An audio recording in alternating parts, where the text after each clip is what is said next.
Dink julle dit is 'n ernstige saak om die hemel te mis? Sou julle graag wou weet as julle besig was om die hemel te mis? Sal julle graag wil weet wat om te doen om die hemel nie te mis nie? Is julle bereid om absoluut alles te doen wat God vereis om hemel toe te gaan?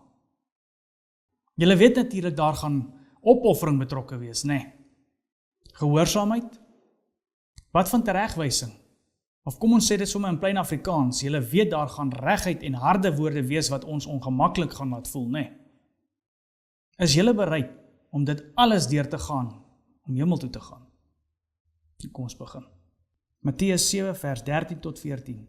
Gaan in deur die nou poort, want breed is die poort en wyd is die pad wat na die verderf lei, en daar is baie wat daardeur ingaan, want die poort is nou en die pad is smal wat na die lewe lei, en daar is min wat dit vind. Ons gaan vandag 'n bietjie saam lees, want dit wat ons gaan lees, het met elkeen van ons te doen in hoe ons pad na die hemel kan kry. Ek het geen visioene tot en met 1845 gehad nie, en dit is dus na die tyd van die groot verwagting in 1844.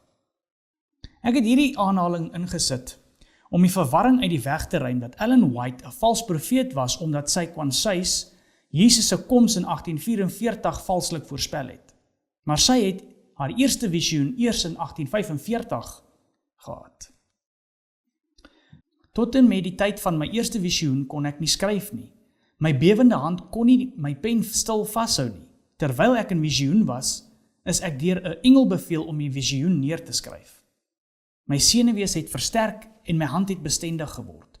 Dit was vir my 'n groot kruis om aan die dwalendes oor te dra wat aan my getoon is rakende hul ongehoorsaamheid. Dit het my baie benoud gemaak om ander ontsteld en bedroef te sien. Wanneer ek dan vermaan was om die boodskappe van God aan die persone oor te dra, sou ek dit dikwels sagter maak en dit so gunstig vir die individu laat lyk as wat ek kon. En daarna sou ek ergens alleen gaan huil weens die sielspyn. Ek het gekyk na die mense wat net hul eie siele het om voor om te gee, en gedink as ek in hulle toestand was, sou ek nie murmureer nie. Dit was moeilik om die regheid, snyende getuienisse wat aan my deur God gegee is, oor te vertel. Ek het die resultaat angstig dopgehou en as die persone wat tereggewys is, teen die teregwysing opstaan en daarna die waarheid teengestaan het, sou hierdie vraag in my gedagtes ontstaan. Het ek die boodskap gelewer op die beste manier? Kon daar nie 'n manier gewees het om hulle te red nie? En dan het die angs so erg op my siel gedruk dat ek dikwels gevoel het dat die dood 'n welkome boodskapper sou wees en die graf 'n soete rusplek. Ek het nie die gevaar en sonde van die manier om die boodskap te versag besef nie, totdat ek in visioen na die teenwoordigheid van Jesus opgeneem is. Hy het my fronsend aangekyk en toe sy gesig van my af weggedraai. Dit is vir my onmoontlik om die angs wat ek toegevoel het te beskryf. Ek het voor hom op my aangesig neergeval, maar het geen krag gehad om 'n woord uit te spreek nie. O, hoe het ek verlang om bedek en weggesteek te wees van daardie skrikwekkende frons. Ek het toe in 'n sekere mate besef wat die gevoelens van die verlorenes sal wees. As hulle huil, berge en rotse val op ons en verberg ons vir die aangesig van hom wat op die troon sit en vir die toorn van die lam. Net toe het 'n engel my laat opstaan en die gesig wat my oë ontmoet het, kan amper nie beskryf word nie. Voor my was 'n geselskap waarvan die hare en kledingstukke geskeur is en wie se gelaat die prentjie van wanhoop en afgryse was. Hulle het naby my gekom en hulle klere teen myne gevryf. Toe ek na my klere kyk, sien ek dat hulle bloedbevlek was. Ek het weer soos 'n dooie aan die voete van my meegaande engel neergeval. Ek kon nie een verskoning pleit nie en het verlang om weg van daardie heilige plek af te wees. Die engel het my opgetel en gesê, dit is nie hoe jou saak nou is nie, maar hierdie toneel het voor jou verbygegaan om jou te laat weet wat jou situasie sal wees as jy versuim om aan ander te verklaar wat die Here aan jou geopenbaar het. Maar as jy tot die einde toe getrou is, sal jy van die boom van die lewe eet en van die rivier van die water van die lewe drink. Jy sal baie moet ly, maar die genade van God is voldoende. Ek het toe gewillig gevoel om alles presies te doen soos die Here van my verwag het om dit te doen, sodat ek sy goedkeuring kan hê en nie die aaklige frons ooit weer hoef te voel nie. Nou weet julle hoekom haar geskrifte so reguit is. Want Jesus wil dit presies so hê. En as Jesus dit so verwag, wie is ons of enige iemand anders om dit te versag? Dit is dan nou vir agtergrond. Kom ons gaan nou oor aan die boodskap wat God vir sy kerk het, van hoe om toegang tot die hemel te kry. Ek is in visioen dinge getoon wat op die kerk in die algemeen betrekking het. Die engel het gesê, hy is verskriklik in sy majesteit, maar julle besef dit nie. Verskriklik in sy toorn, maar tog beledig julle hom daagliks. Streef daarna om deur die nou poort in te gaan, want die poort is nou en die pad smal wat na die lewe lei, en daar is min wat dit vind, en in heeltemal teenoorgestelde rigtings. Die een lei tot die ewige lewe, die ander tot die ewige dood. Ek het die onderskeid tussen hierdie paaie gesien, ook die onderskeid tussen die mense wat op hulle reis. Die paaie is teenoorgesteld, een is breed en een glad, die ander smal en rie. Die mense wat op hulle reis is dus teenoorgesteld in karakter, in hulle lewenswyse, in kleredrag en in hulle gesprekke. Diegene wat op die nou pad reis, praat van die vreugde van geluk wat hulle aan die einde van die reis sal hê. Hulle gelaat is dikwels hartseer, maar tog straal hulle van heilige vreugde. Hulle trek nie soos die persone op die breë pad aan nie, praat ook nie soos hulle nie, en tree ook nie soos hulle op nie. 'n Voorbeeld is vir hulle gestel, 'n man van smarte, en wat vertroud is met hartseer, het daardie pad vir hulle oopgemaak en self daarop gereis. Sy volgelinge sien sy voetstappe en word getroos en opgewonde. Hy het veilig deurgegaan, net so kan hulle ook, as hulle in sy voetspore volg. Ek het baie op hierdie breë weg gesien reis wat die volgende woorde op hulle klere geskryf het. Dood vir die wêreld, die einde van alle dinge is naby. Wees gereed. Hulle het gelyk soos al die ydelle mense rondom hulle. Behalwe vir 'n skaduwee van hartseer wat ek opgemerk het wat oor hulle voorkoms was. Hulle gesprekke was net soos die van die lighartige, onnadenkende mense rondom hulle, maar hulle sou soms met groot tevredenheid die woorde op hulle kledingstukke uitwys en vra dat die ander ook dieselfde op hulle klere moet sit. Hulle was op die breë pad en tog het hulle gesê dat hulle 'n deel is van die wat op die smal weg was. Diegene rondom hulle sou sê, daar is geen onderskeid tussen ons nie. Ons is dieselfde. Ons trek dieselfde aan, praat dieselfde en tree dieselfde op. Ek het gesien dat baie mense wat beweer dat hulle die waarheid in die laaste dag glo, dit vreemd vind dat die kinders van Israel so gemurmureer het, terwyl hulle op reis was, dat hulle na die wonderlike handelinge van God met hulle so ondankbaar kon wees en so gou kon vergeet dat wat hy vir hulle gedoen het. Die engel sê toe, julle doen erger as hulle. Sommige van die belydende diensknegte van God weet nie wat reinigingsproewe is nie.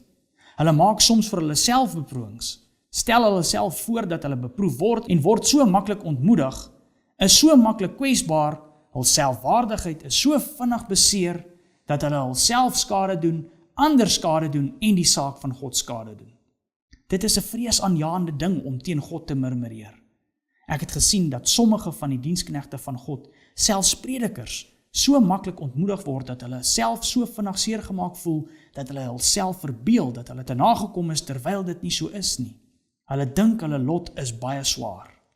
Sulke mense besef nie hoe hulle sou voel as die stenende hand van God teruggetrek word en hulle deur die angs van siel moet gaan nie. Hulle sou dan 'n lot 10voudig moeiliker vind as wat dit tevore was, terwyl hulle in die werk van God gewerk het, deur beproewinge en bevryding gelei het, maar tog met die goedkeuring van die Here. Waarom is dit so moeilik om 'n selfverlonende, nederige lewe te lei? Omdat belydende Christene nie vir die wêreld dood is nie. Dit is maklik om te leef nadat ons dood is. maar baie verlang na die prye en eie van Egipte. Hulle het 'n ingesteldheid om so naby as moontlik aan die wêreld aan te trek en op te tree, en tog nog steeds hemel toe te gaan. Sulkes wandel op 'n ander manier. Hulle gaan nie deur die nou poort en op die smal weg nie. Jesus kom, en sal hy 'n volk vind wat ooreenstem met die wêreld? En sal hy hulle as sy volk erken wat hy vir homself gesuiwer het? O nee, niks behalwe die suiwer en heilige sal hy erken as syne nie.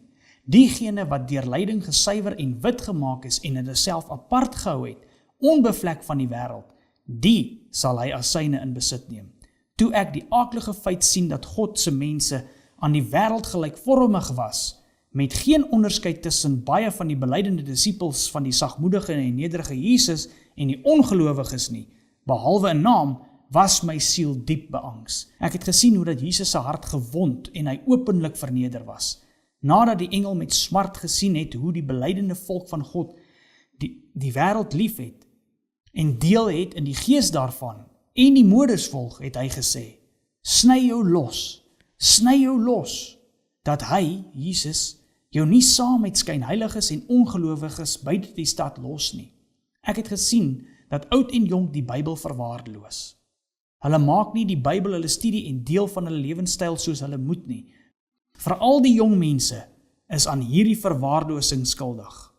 Die meeste van hulle is gereed en vind baie tyd om byna enige ander boek te lees, of TV-speletjies te speel, of musiek te luister, of flieks te kyk, of op die internet rond te blaai. Maar die woord wat dui op die lewe, die ewige lewe, word nie deurgelees nie, en word nie daagliks bestudeer nie. Daardie waardevolle, belangrike boek wat hulle op die laaste dag moet beoordeel, word skaars bestudeer. Nuttelose verhale is aandagtig gelees, en tyd word gemors met nuttelose musiek en ander wêreldse dinge, terwyl die Bybel verwaarloos word. Ouers, dit sal beter wees om hierdie ledige verhale van die dag en die romans te verbrand as hulle in julle huise kom, die DVD's en CD's. Dit sal 'n genade vir julle kinders wees. Om die lees van hierdie boeke, of luister en kyk na YouTube-video's, aan te moedig, of goed te keur, is soos om jou kinders te bedwelm. Dit is verwarrend en vergiftig die gees. Ouers, ek het gesien dat, tensy julle wakker word en die ewige belang van julle kinders op die hart het, hulle sekerlik verlore sal gaan deur julle verwaarlosing. En die moontlikheid dat ontroue ouers self gered sal word, is baie klein. Ouers moet voorbeeldig wees. Hulle moet 'n heilige invloed in hulle gesinne uitoefen. Hulle kleredrag moet beskeie wees, anders as die wêreld rondom hulle. Aangesien hulle die ewige belang van hulle kinders waardeer, moet hulle trots in die kinders berispe.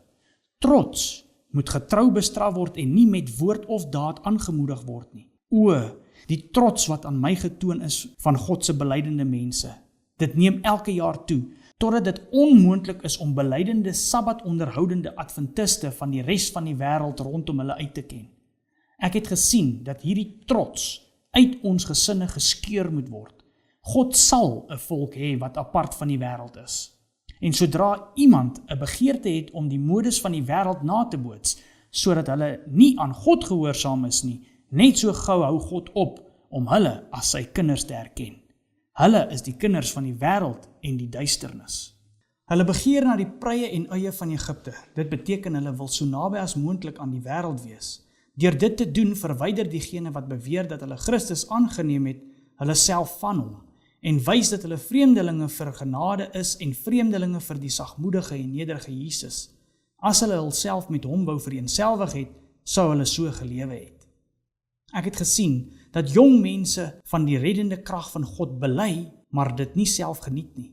Hulle het nie godsdienstigheid nie, hulle het nie verlossing nie, en die ledige nuttelose woorde wat hulle spreek. Daar's 'n getroue en vreesaanjaende verslag van hulle, en alle mense sal beoordeel word volgens die dade wat in die liggaam gedoen is. Julle jonges, julle dade en julle ledige woorde word in die boek opgeskryf. Julle gesprekke gaan nie oor die ewige dinge nie, maar oor dit en dat en ongewenste wêreldse gesprekke wat Christene nie moet voer nie. Dit staan alles in die boek. Ek het gesien dat tensy daar nie 'n algehele verandering by die jonges is nie, 'n deeglike bekering, kan hulle nie op die hemel hoop nie. Uit wat my getoon is daar nie meer as die helfte van die jong mense wat godsdienstigheid en waarheid bely, wat werklik bekeer is nie. As hulle bekeerd was, sou hulle vrugte dra tot eer van God, baie steen op 'n veronderstelde hoop sonder 'n ware grondslag. Die fontein word nie gereinig nie, daarom is die strome wat by die fontein uitvloei nie suiwer nie. Maak die fontein skoon en die strome sal rein wees. As die hart reg is, sal jou woorde, jou klere, jou dade, alles sal reg wees. Ware godsaligheid ontbreek.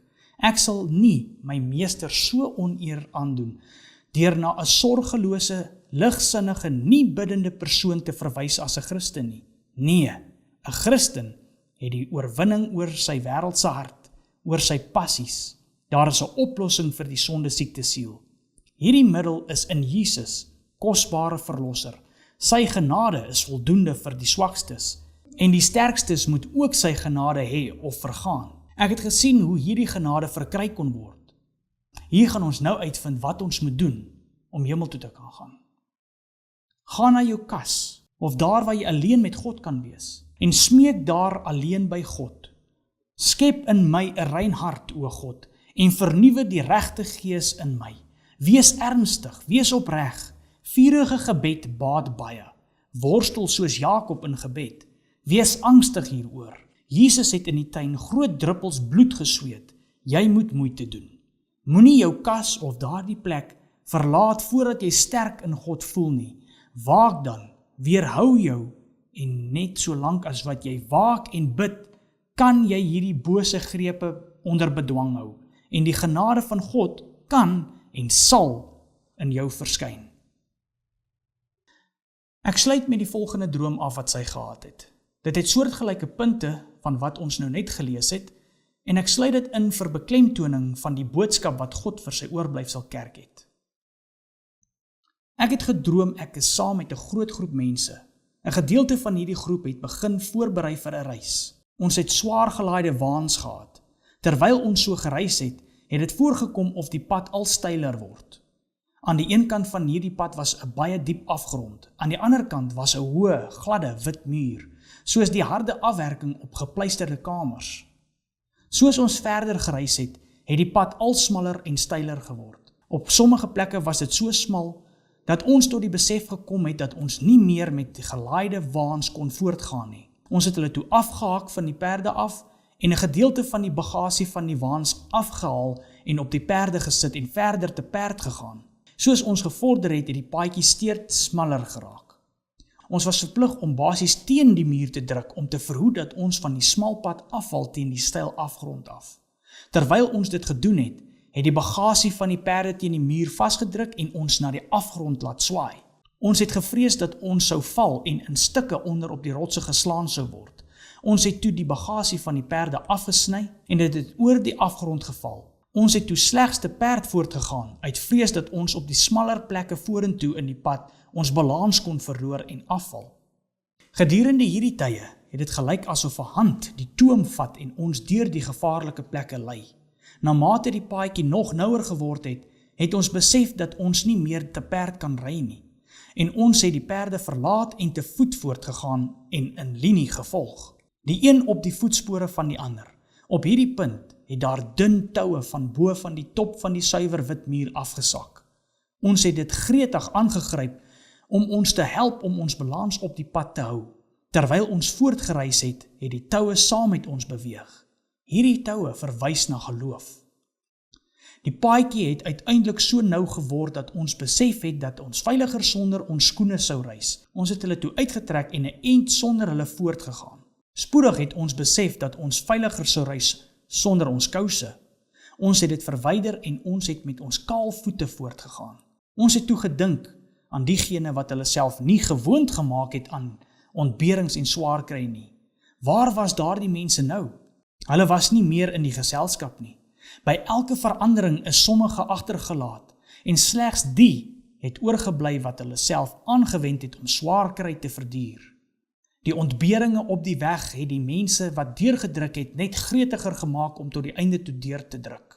Ons gevaar om van die pad af te val het toegeneem. Ons het naby die wit muur vasgedruk en kon ons voete nie heeltemal op die paadjie plaas nie, want dit was te smal. Eventueel het ons met byna ons hele gewig aan die toue gehang en gesê, Ons is geanker van bo. Ons is geanker van bo. Dieselfde woorde is deur die hele geselskap op die noupaadjie uitgeroep. Soos ons die geluide van gelag en joligheid hoor opkom het uit die afgrond, het ons gebewe. Ons het die onheilspellende eed, die vulgêre grappe en bedwelmde liedere gehoor. Ons het oorlogsliedere en dansliedere gehoor. Ons het instrumentale musiek gehoor en harde gelag, vermeng met gevloek, angstige geskree en bitter gehuil. En ons was meer angstig as ooit om op die nou moeilike pad te hou. Meeste van die tyd was ons verplig om met ons volle gewig aan die toue te hang. Hulle grootte het toegeneem na mate ons gevorder het. Ek het opgemerk dat die pragtige wit muur met bloed bevlek was. Dit het 'n gevoel van berou in my veroorsaak dat die muur so gevlek was. Hierdie gevoel het egter net vir 'n oomblik geduur, want ek het spoedig begin dink dat dit alles so moet wees. Diegene wat agterna sou volg, sou weet dat ander die nou moeilike weg voor hulle deurgemaak het. En die gevolgtrekking sou wees dat as ander in staat was om deur te druk, hulle dieselfde sou kon doen. En soos die bloed van hulle seer voete uitgedruk word, sou hulle nie moedeloos word nie. Maar wanneer hulle die bloed aan die muur sou sien, sou hulle weet dat die ander voor hulle dieselfde pyn verduur het. Uiteindelik het ons by 'n groot kloof gekom, waar ons pad geëindig het. Daar was nou niks om ons voete te rig nie, niks om hulle op te laat rus nie.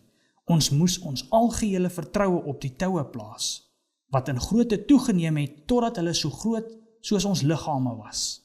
Hier was ons vir 'n tyd in verwarring en nood gegooi. Ons het in angswekkende fluisteringe gevra, waaraan is die toue vas? My man was net voor ons. Groot druppels sweet het van sy voorkop afgeval. Die are in sy nek en tempels was dubbel hulle gewone grootte.